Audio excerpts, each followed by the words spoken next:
Loin des récentes polémiques sur la mémoire de la Shoah, les historiens jettent un nouveau regard sur les années noires de l'occupation.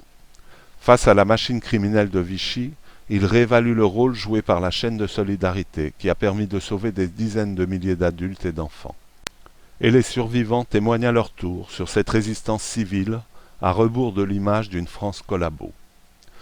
Regarder en face les criminelles responsabilités de Vichy n'empêche plus désormais de rendre justice à une société civile qui certes fut loin d'être exemplaire, mais fit souvent ce qu'elle put contre la monstruosité hitlérienne, notamment en protégeant les plus menacés, les Juifs. En 1941, deux familles juives fuyant la zone occupée, les Korkaz et les Finkelstein, 12 personnes au total, arrivent dans le petit village de Ponson-Dessus. Tous ces gens sont accueillis à bras ouverts par les habitants de ce village et ont pu y vivre heureux de 1941 à 1944. La complicité avec les habitants est telle que les enfants sont scolarisés à l'école du village. Blanche, l'aînée de ces enfants, qui aurait dû aller au lycée, est soutenue scolairement par le curé. 60 ans plus tard, les familles Korkaz et Finkelstein, qui n'ont jamais rompu les liens avec les habitants de Ponson-Dessus, souhaitent les honorer en apposant une plaque commémorative sur le mur de la mairie, afin que nul n'oublie les événements et le courage de ses habitants. Ponson-Dessus, le 14 juillet 2008. Il y avait un poêle là, un poêle à bois. Hein. Il a été partout ce poêle. Il a été ici, dans cet angle-là. Il était. Là, le poêle, il était Par là, là-bas. il était. Ah bah oui, et c'est, on allumait tous les. Quand on était de service, on allumait là-bas. Oui, voilà. C'était laborieux. Estrade avec un Et puis il y avait une estrade avec un bureau, comme les Ouais. petits Et puis c'était des rangs C'était des trucs en bois, avec le banc et le truc, avec c'était un pas des casier à chaises. l'intérieur. Oui, Avec un casier, des encriers. Elle a crié, il fallait remplir. Ah oui. Alors quand on était de service, il fallait allumer le poêle, remplir les encriers, aller sonner la cloche. Oui, Et il y avait jamais une fontaine là. il y avait des arbres, des chênes. Les tilleuls, il y avait des grands tilleuls. Oui, c'est dommage. Non, marronnier aussi. Il y avait de L'ombre a disparu, on n'a plus d'ombre. Tout est parti, voilà. C'est dommage. Mais, oui. Le bâtiment elle-même. Après, il n'y a pas bougé. Il y a encore la date sur la porte d'entrée, c'est 1870. Le plafond n'est pas l'époque non plus. Il était abaissé. Il fallait chauffer ce volume-là. Tout a changé. C'était du bleu plancher. Mais là, c'était du ciment. Et alors les tables, C'est dommage que la planchette n'est pas suivie. Quatre marches là. les tables, Ah, c'était des tables 2 par 2, mais en bois. en bois, Avec attachées avec le banc. Voilà. Il y avait, les cassiers là-dessus.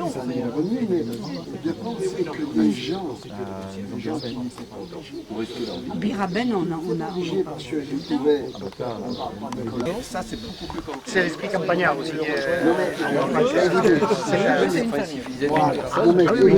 Oui, parce qu'on avait le maquis, on avait le chef du maquis qui était d'Aillé à l'époque. Il y avait des parachutages qui se faisaient à 2 km. Là, il y a quoi? Moi, je fais un travailleur. On va essayer de faire quelque chose sur Jérusalem. pour t'habiter à Jérusalem. Travailler chez de la Comme il y a moyen de... Bonjour monsieur.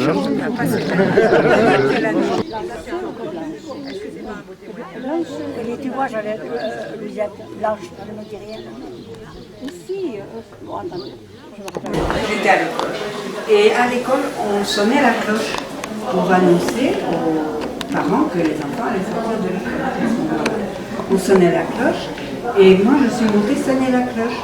Et j'ai vu des gens qui étaient assis là, il y avait des hommes qui étaient cachés là dans le clocher. Et alors naturellement j'étais surprise d'un enfant de cet âge et ils m'ont fait comme ça. Et ben je ne l'ai jamais raconté. J'avais La conscience, déjà du danger et de ce qu'il fallait faire et de ce qu'il fallait protéger. pas faire. Et... Peut-être que vous-même aviez été protégé, donc ici vous Vous avez très jeune. Hein. Oui, mais c'est pas grave. Mais on avait oublié d'être des enfants à l'époque. On était beaucoup plus jeunes. On avait mis des gens différents. On a vécu une enfance très heureuse à Ponson. Ah oui, très heureuse. Une journée d'année, on a eu la chance. Et quels étaient les risques pour la population? moment donné, on disait que ceux qui protégeaient les Juifs seraient considérés comme des conquérants et fusillés. Ça, c'était en 1944, au moment de la débâcle, où les Allemands, la milice, vous savez, ils ne savaient plus quoi. Les Allemands étaient ici. Ah oui, Il faut savoir qu'il y a eu des parachutages là sur les Landes, toute une nuit ou 2 nuits par semaine. Les armes étaient cachées dans ce bois, qu'on appelle le bois de Pédébao. Et mon beau-père, c'est la seule anecdote qu'il nous a racontée. Un matin, il est allé pour aller chercher une moto qui était enterrée, enfouie, et il y avait ce qu'on appelle des peyrines. C'est-à-dire que c'est des tas de pierres naturelles que l'on mettait. Et un jour, plus rien, ni moto ni arme, tout avait disparu. Donc il a fallu faire excessivement attention à partir de ce moment-là, parce qu'on savait qu'il y avait certainement des collaborateurs qui n'étaient pas là pour...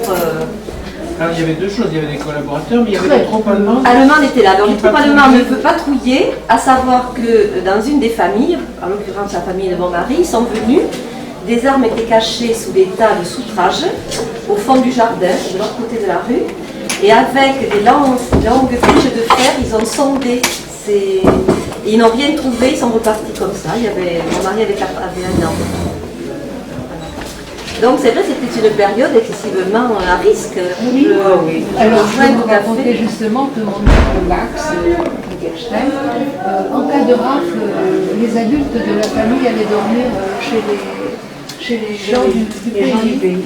Et une fois, mon oncle a dit, c'était M. Rolguet qui l'hébergeait, il lui a dit, écoutez, vous savez Jean-Paul, je ne viendrai plus parce que si jamais on le trouve chez vous, vous serez fusillé. Il a dit, écoutez Max, je veux bien être fusillé. C'est beau, hein? C'est beau. Oui, alors qu'est-ce qui vous a donné l'idée de revenir? Eh bien, l'idée, ça fait 30 ans qu'on veut poser une plaque. Depuis 30 ans déjà. 30 ans. Et au départ, c'est un de mes cousins, mon cousin Armand, qui a essayé. Et je ne sais pas, il n'a pas eu de réponse tout de suite. Alors il s'est découragé. Et nous avons été aussi aidés par un monsieur qui habite à Cannes. C'est un ami, il s'appelle Maurice Barenfeld. Alors Maurice a dit, on le connaît depuis très longtemps, et on l'a rencontré par hasard. Suzanne, Alors il a dit, écoutez, moi avant de mourir, il a créé une association d'hommage au village de France. Je lui ai dit, vous êtes exactement l'homme que je cherchais. C'est lui qui m'a aidé, vous voyez, c'est lui. Donc vous avez Blanche et Suzanne, c'est la famille Corcas. Oui. Et puis ensuite, Gérald. Gérald? Vous avez vu Gérald? Non, je ne l'ai pas. Donc, alors Gérald, c'est mon petit cousin, c'est-à-dire c'est le fils de mon cousin Armand, qui n'a pas pu venir parce qu'il s'est cassé une jambe. Ah, d'accord. C'est lui qui a commencé à faire le premier, il y a 30 ans, a commencé les démarches. Et dans Armand, son nom, juste pour... Wittgenstein. Alors, son nom, Il s'appelle Winkel, F-I-N-K-E-L.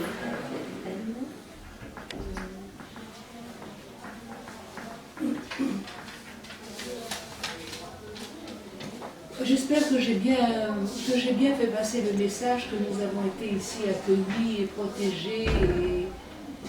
À la fin, vous avez voulu revenir, c'est bien le Oui, mais vous voyez, d'ailleurs, vous voyez comment on est content de se retrouver tous. Moi, j'étais trop grande pour aller, j'avais 12 ans, il aurait fallu que j'aille au lycée. Ah oui. Mes parents ne voulaient pas que je sois interne parce que à Tarbes, dans les lycées, il y avait des enfants. À ce moment-là, quels sont Mais les meilleurs j'ai connu toute souvenirs? la vie rurale, bien sûr, j'allais garder les vaches D'accord. avec mes amis. Je n'aimais pas garder les oies parce que c'était méchant. C'est méchant. Bon. Donc en fait, vous avez fait une transmission à vos enfants et petits-enfants aussi, Oui. puisqu'ils en ont gardé, je crois, ce souvenir. C'est non, normal. D'accord. Il filme le petit-fils. Ah, Le voilà. fils, Vous pardon. êtes en train de filmer votre maman, c'est bien. Bon, je vous dirais, ce qui me tenait surtout à cœur, c'était... C'est presque une cérémonie familiale qu'on fait là. Je vous voyez, comprends. Après, Mais cautionné par l'ensemble du village. Oui. D'accord. Ça aurait pu se faire ça, de manière beaucoup plus simple. Alors là, ça va vraiment Non, prendre un oui, caractère officiel. familial. Puis aussi, c'est comme si on scellait, si vous voulez, une journée du souvenir. Je veux dire que là, cette plaque, elle va être là pour vraiment marquer quelque chose d'important, quoi. C'était très important. Mais il faut qu'il y ait un caractère officiel, oui. Tout à fait, tout à fait. Je crois que c'est. Il faut remercier Jean-Claude Lalanne, justement, d'avoir pu. D'avoir pu faire. D'avoir souhaité, parce que comme si encore on risquait quelque chose, vous voyez. Donc il y a beaucoup de pudeur à en parler. Voilà, le mot pudeur, c'est ça. Voilà. C'était le mot juste. Voilà. Et je sais que quand mon beau-père, qui a œuvré dans cette démarche-là, sa seule interlocutrice dans le secret, c'était ma fille. Voilà. Et peut-être Vous voyez, c'était caché. Oui, une suite à donner sous de différentes formes, et vous serez toujours associés. C'est gentil. Vous et vos enfants. Parce que c'est nécessaire de donner du lien. Mais Mais là, les cartes j'en ai entendu, évidemment, on évoque notre passage de notre vie. Et puis, dites-vous une chose, si vous êtes là, c'est grâce à ces gens-là. Sinon, vous ne seriez pas là, et nous non plus. Mais si nous n'étions pas là, vous ne seriez pas là. C'est la vérité, c'est la vérité. Bon, bonjour à tout le monde.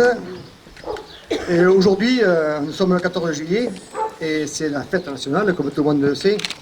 On est loin des festivités parisiennes, mais enfin, on va faire notre 14 juillet, nous aussi à notre manière.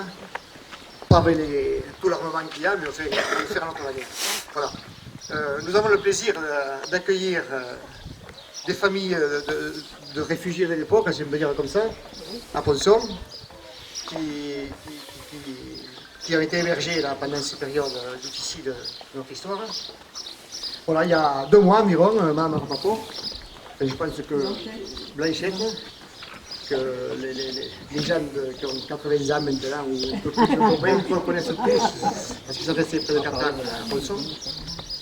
Voilà, elle a envoyé un courrier demandant de faire, si on pouvait faire une plaque de reconnaissance envers la population du village. On en a parlé avec le conseil, tout le monde était d'accord. Ça s'est mis en route très vite, quoi. Bon, c'était même. Ce qui bloquait un peu, c'était qu'on avait le foyer en travaux et on pouvait recevoir qu'à la mairie.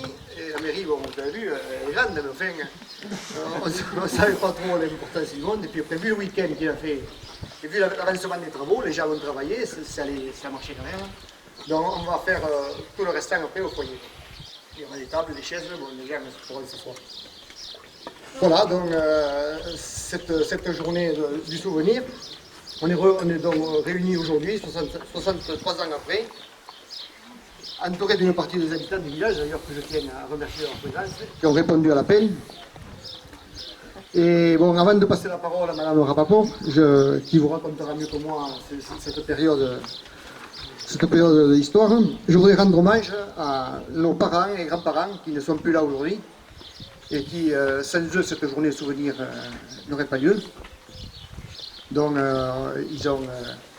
ils ont fait certaines choses que je ne sais pas s'ils en avaient conscience à l'époque du danger qu'ils encouraient ou non, mais c'était, je pense, le monde rural, il ouvre assez facilement les bras et tout le monde a coopéré, surtout le village. Bon, il y a eu... Vous en parlerez tout à l'heure, parce que moi je ne veux pas vous raconter cette période-là. Voilà. Et sans oublier tous ceux qui sont morts aussi pendant cette guerre-là. Je crois qu'il y en a 8 de Ponson pour 1945 et 7 pour 1914. Ça fait quand même pas mal de jeunes de l'époque qui ont versé le sang pour défendre notre pays, qu'on soit libre aujourd'hui. Voilà, moi je voulais faire cette petite remarque. Bon, alors, les connaissances, vous avez eu le temps de vous rencontrer. Bon, et ceux qui se connaissaient avec 60 ans de plus, vous êtes reconnus la plupart, c'est les Javiens, et les autres on va faire la connaissance. Bon, alors, au nom de la municipalité, je voudrais vous remercier tous pour cette journée. Et voilà, donc je vais passer la parole à Mme Rapaport avant de découvrir la plaque qui a été apposée là vendredi. Voilà, je vous remercie à tous.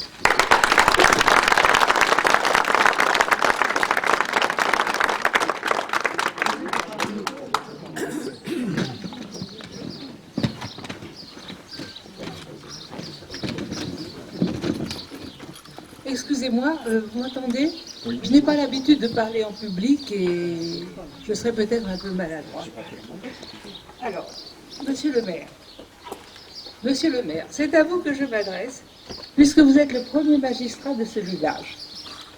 Je parle en mon nom, en présence de mon mari, de mes enfants, de ma sœur, de mon petit-fils, et au nom de mon cousin Armand, empêché de venir à la suite d'un accident. Il est représenté par son fils Gérald. À travers vous, Monsieur le maire, je désire parler à tous les habitants de Ponson-Dessus, dont les parents et grands-parents, par leur conduite exemplaire, nous ont évité l'arrestation et la déportation vers les chambres à gaz et la mort. Les anciens ne sont plus là, à notre grand regret, mais vous, leurs descendants, vous devez savoir que nous ne les avons jamais oubliés. Leurs souvenirs restent pour toujours gravés dans nos cœurs et dans nos mémoires, et nous avons transmis cela à nos enfants et nos petits-enfants. Tous les habitants de Ponson-Dessus méritent d'être cités, mais je veux évoquer quelques personnes. Je le répète, elles ne sont plus là, mais leurs souvenirs, je le répète encore, ne nous quittent pas. Alors, Alfred et Catherine Capera, si secourables, chez lesquels mes parents dormaient à la moindre alerte de rafle. Aurélie et Jean-Paul Reguet. Aurélie, affable et souriante, vous l'avez peut-être connue. Jean-Paul, ce héros discret de la guerre de 14-18, très proche ami de mon oncle Max. Hélène Lalanne, votre grand-mère, une sainte femme et une grande dame. Et votre grand-père qui cachait, sous des dehors sévères, un cœur d'or. Eux aussi hébergeaient mes parents en cas de danger. Votre père Basile, notre grand ami, toujours souriant et joyeux. Notre chère institutrice et secrétaire de mairie, Madame Daillé, dévouée à ses élèves, énergique et disponible pour tous. Grâce à elle, j'ai dévoré tous les livres de la bibliothèque scolaire.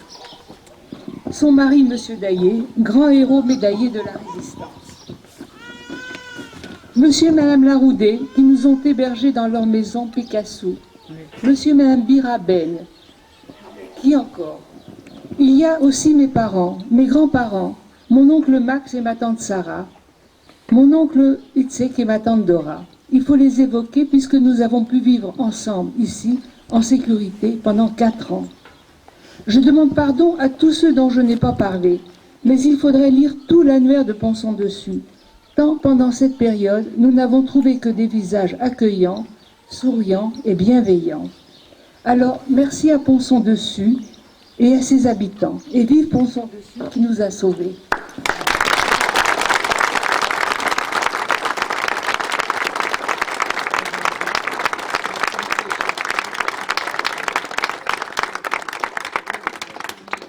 Merci de votre accueil. Mon ami, Monsieur Aron, nous a apporté... mon petit cousin Gérald, le fils de mon cousin Armand, qui n'a pas pu empêcher, qui est empêché de venir par un accident. Donc son fils va venir vous dire quelques mots. Merci, bonjour à tout le monde. Je dois dire que je suis vraiment très heureux d'être ici. Malheureusement, comme on vous l'a expliqué, mon père s'est cassé la jambe et il est en période de rééducation et je n'ai pas pu venir avec ma mère non plus. Je voulais d'abord vous dire merci pour la génération qui n'était pas là. C'est-à-dire j'ai quelques cousins germains qui sont ici. Sans vous, vous n'auriez pas sauvé ma famille, les cousins de mon père, et donc ni moi ni mes cousins ne serions là. Je pense qu'il est aussi important de rappeler ça. Et puis il y a déjà la génération d'après aussi qui est représentée. Mais je dois aussi vous dire que j'ai un lien personnel avec Ponson, puisque en 1960, mon père qui était représentant est passé dans la région, et donc revenu voir évidemment le village. Et on lui a dit que la maison de Biraben était vide, et que s'il voulait venir avec sa femme et son fils pour les vacances, il pouvait. Et heureusement, c'est ce qui a été fait. On est partis tous les trois dans la 4 chevaux de mon père, et on a fait tout le trajet pour arriver jusqu'ici. Et imaginez pour un petit Parisien d'arriver ici, de voir les moissons. Je me servais de la moissonneuse comme toboggan. J'ai gardé les vaches, enfin j'ai aidé à garder les vaches, j'avais 9 ans à l'époque. Et voilà, enfin j'ai plein de souvenirs. Évidemment, à l'âge de 9 ans, les choses sont un peu éparses. Je me souviens des choses qui m'ont le plus ému. Et tout à l'heure, je voudrais revoir aussi la maison. Donc voilà, c'était quelque chose d'assez simple que je voulais vous dire, mais qui est très vivant. Et de ce que m'a transmis mon père, c'est que c'est vrai qu'ils ont été cachés, mais grâce aux circonstances un peu particulières, peut-être de ce petit village, ils étaient très très intégrés à la vie. C'est-à-dire que mon père, qui était en fait le plus âgé de toute cette génération de cousins, a aidé assez spontanément avec ses autres cousins et oncles aux travaux des champs, puisque vous savez qu'il manquait beaucoup d'hommes à cette époque-là. Et je n'ai que des souvenirs heureux qui m'ont été transmis, et je tiens à vous le dire. Et ils ont eu beaucoup de chance. Et encore une fois, merci.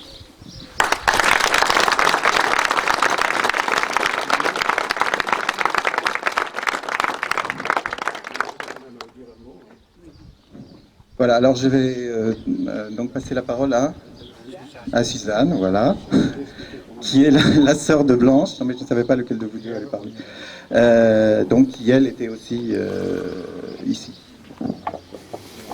Bien, écoutez, je voudrais juste dire que je suis très très émue, j'étais tellement heureuse de revoir tout le monde et je n'ai rien d'autre à ajouter à ce qu'a dit ma sœur et à ce qu'a dit Gérard.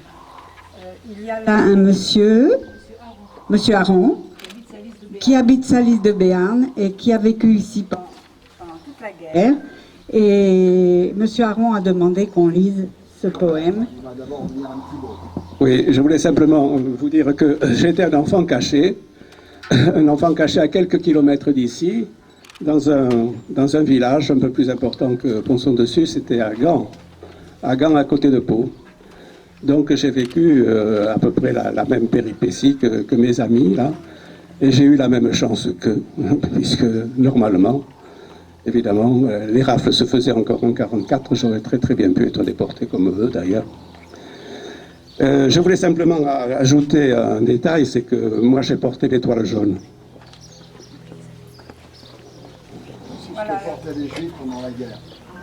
Moi j'ai porté l'étoile jaune. Je ne sais pas si vous vous rendez compte, messieurs et mesdames, à 14 ans, quand on vous met ça sur le cœur, on est considéré comme un bétail destiné à alimenter les chambres à gaz. Moi, je suis un miraculé. Évidemment, on aime beaucoup plus la vie quand on est passé à côté de la mort. Mais j'ai été voir les camps de la mort. Et ça, c'est au-dessus des mots. Simone Veil dit bien que on ne peut pas pleurer parce que c'est au-dessus des pleurs. Moi, je peux vous dire que je ne peux pas en parler parce que c'est au-dessus des mots. Alors, essayez de réaliser. Essayez. Et ma mère, qui était une catholique, sous l'emprise de cette émotion-là, a fait un poème et je voudrais que vous l'écoutiez.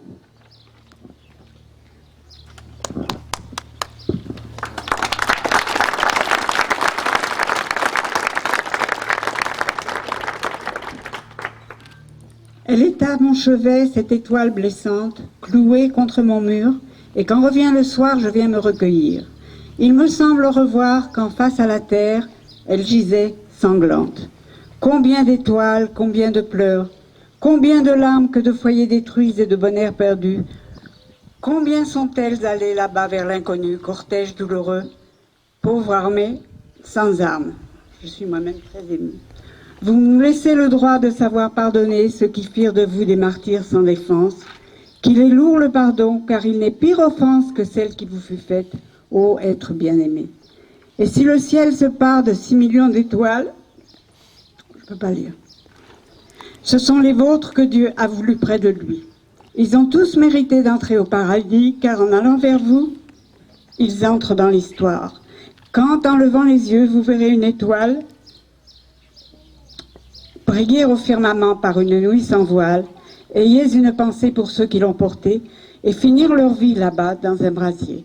Quant à moi, je garderai dans un moment de fièvre, fermant les yeux, un goût de cendre de mes lèvres. Jeanne Aron, 8 mai 1990. Elle avait 34 ans, elle avait 84 ans, oui, 90. Elle était de 1899. Bon, mais je laisse ça au maire du pays, et puis il en fera bon usage, voilà. Je laisse ça au maire du pays, voilà. Et je le remercie également au même titre que mes amis.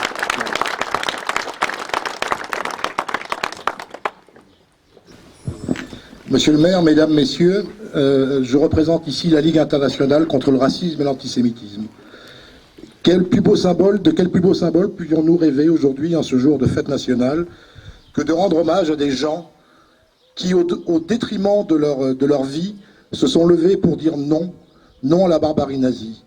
Je crois que ce jour est un jour très particulier pour ce petit village, lorsque l'on va découvrir cette plaque commémorative, simplement pour dire que ce qui s'est passé ne doit plus jamais se repasser, et que la Ligue internationale contre le racisme et l'antisémitisme est là comme un veilleur pour éviter que des drames pareils ne se réalisent. On a constaté dans l'histoire qu'à chaque fois qu'une crise économique survenait, la meilleure solution était de trouver des boucs émissaires. Vous avez vu ce qui s'est passé récemment à Paris, entre deux communautés qui se sont affrontées, des jeunes, avec un jeune de 17 ans, qui est actuellement dans le coma, simplement pour une défense de territoire. Je crois que nous sommes très, très habitués de vivre dans une démocratie. On n'a aucune conscience que des choses dramatiques peuvent arriver du jour au lendemain. Et je crois que, plus que jamais, la démocratie française, en ce jour de fête nationale, a besoin de veilleurs. Et je remercie encore ceux qui ne sont pas là, ceux qui, au péril de leur vie, ont permis à des gens d'être là aujourd'hui avec vous. Je vous remercie. Après ces moments d'émotion, on va découvrir la plaque. Alors, mesdames Rapaport et Blanchette et Suzanne, c'est à vous. Retire. Voilà.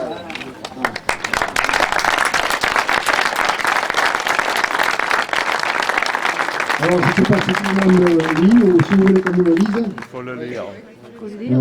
Vous allez le faire, mec. Bon, voilà le texte. En reconnaissance à tous les habitants de Pont-Son-Dessus, qui par leur courage et malgré les risques encourus ont accueilli, hébergé, protégé nos familles des forces d'occupation de leurs complices de 1941 à 1944. Nous tenons à les en remercier pour nous avoir prêté assistance durant cette période. Les familles Corcas, Frankenstein, je ne sais pas si c'est ça, je me trompe, deux familles, leurs enfants, Blanche Rapaport, née Corcas, Suzanne Louche, née Corcas, Armand Fenkel, Henri Frankenstein, Willy Frankenstein, petits-enfants, arrière-petits-enfants. Voilà.